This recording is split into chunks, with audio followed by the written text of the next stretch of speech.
everyone and welcome back to my channel named Learning to Learn. So this is the second lecture on statistics. We have done the introduction of statistics in the past and this will be the second lecture. The same series is also available in Hindi. अगर आप हिंदी में ज़्यादा comfortable है तो मैंने इसको explain किया है हिंदी में. Content English में ही है but explanation हिंदी में है. तो अगर आपको वो content चाहिए तो आप प्लेलिस्ट में जाके देख सकते हैं मेरे चैनल पे. आपको वो पर्टिकुलर हिंदी वाले वीडियोस मिल जाएंगे. Okay, so this particular video would be completely entirely explained in English. Okay, so let's get started. The first thing today we'll be understanding is the properties of statistics. In the last class we understood what do you mean by statistics and what are the various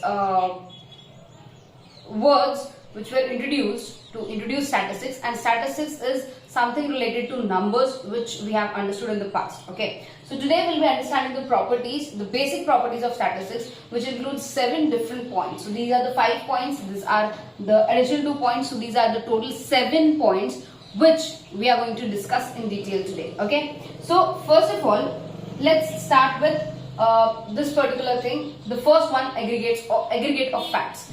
Aggregate here means total, combination or collection of large variety. Okay, so here in statistics we do not deal with an individual thing or an individual data. We deal with aggregate of stuff, aggregate of facts, aggregate of information.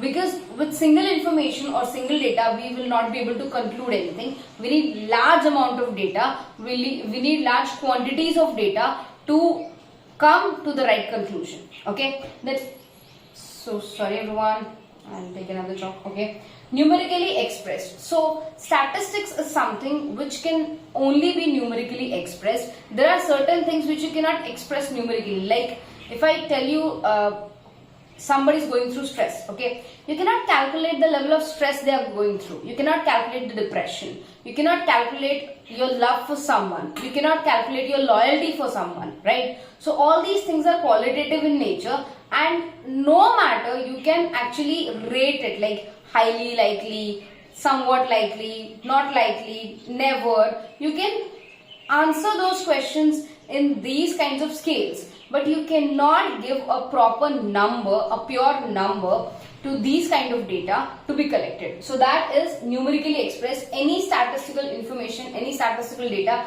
is numerically expressed. So that is very important. Numbers are very important here. The next one is collected and estimated. All the data in the statistics are collected, analyzed, concluded, and then on base of that conclusion we can even make an estimation, a prediction, okay, for the future that would be helpful. And let me remind you, this estimation is not a wild guess. It is an educated guess. It is an you can say understood guess, that you have understood the entire topic, you have understood the entire things, you have gone through various data, and then you are making a guess. So this is something not just you have guessed something like randomly. It is gambling. No, it's not gambling. It is an educated guess. So here, how we are estimating something, how we are guessing something, or how we are predicting something, we are collecting a large amount of data. We are analyzing the data through various statistical tools, mean, median, mode, and after analyzing the entire data, we are concluding something, and we are following a pattern. Like suppose right now there are various startups in India. Okay, so if you compare the startups from 2018, 2019, 2020, 2021 and 2022, you will see a scale like this which is increasing, right?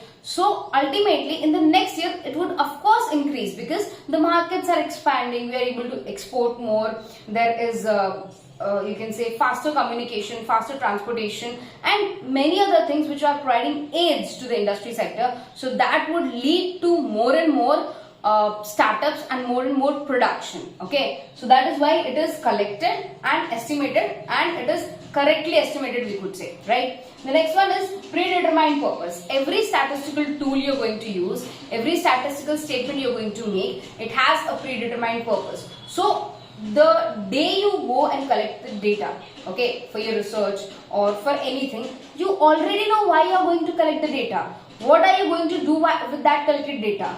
how are you going to analyze that data, right? You don't know the conclusion part, but yes, you know exactly what you're going to do because you had a predetermined goal or a predetermined purpose before actually starting the statistics parts. Okay, so it already always has a predetermined purpose. The next one is systematic collection. The data here is collected in a systematic manner rather than abruptly or we can say collected without any reason or unsystematically or in an unorganized manner. So when you collect the data on a uniformity basis or on such basis where you'll be able to conclude it in a correct manner. I could give one of the examples for this. Like suppose if I am calculating the weight of various students in the class. Okay, in a particular class I am calculating the weight of each and every student to understand like a particular class what is the average weight of students. Okay, so suppose I calculate one student's weight in kgs, the next student weights in gram, and the third student body weight in pounds. I'll not be able to compare these because these three are completely different scales. Either I should collect all the data in kgs, all the data in grams, or all the data in pounds so that I can use a proper statistical tool and then evaluate the entire data. Okay, so here systematic collection is very, very important to make your statistics valid, to make your statistics useful. Okay, the last 2 points would be reasonable accuracy. Yes, as I said, because we are collecting the data, we are analyzing the data, we are concluding the data, and thus estimating, predicting, forecasting various things. So it has reliable accuracy. It has, you can say, reasonable accuracy. It's not just a wild guess or we are just assuming everything. No, whatever we are writing on statistics, we have a reason to believe because we have collected data, we have collected facts. So anything which we are stating here is having a bit of accuracy in itself. Okay, the last point for today would be placed in relation to each other. All the statistics points or all the variables, right? Like if you have ever gone through research methodology or research, so there is a thing called causal research. Causal research basically deals with cause and effect relationship. Like what is the cause variable and what is the effect variable. Okay, so we can say independent and dependent variable. Because of independent variable, dependent variable changes. Okay, so here in the same way, if I talk about placed in relation to each other, so the data we are collecting here, the analysis we are doing, the variables we are considering, it should be related to each other. It should not be completely different, contradicting to each other, or extremes where we are not able to conclude the data, we are not able to analyze the data, or that data is not even useful for us. So that we do not need to do. So these were all the 7 properties of statistics. I hope you like this video, you understood this video, and share this with all your friends so that it can also be helpful for them. Okay, so take good care of yourselves. Let's meet in the next lecture and let's understand statistics in a very simple manner.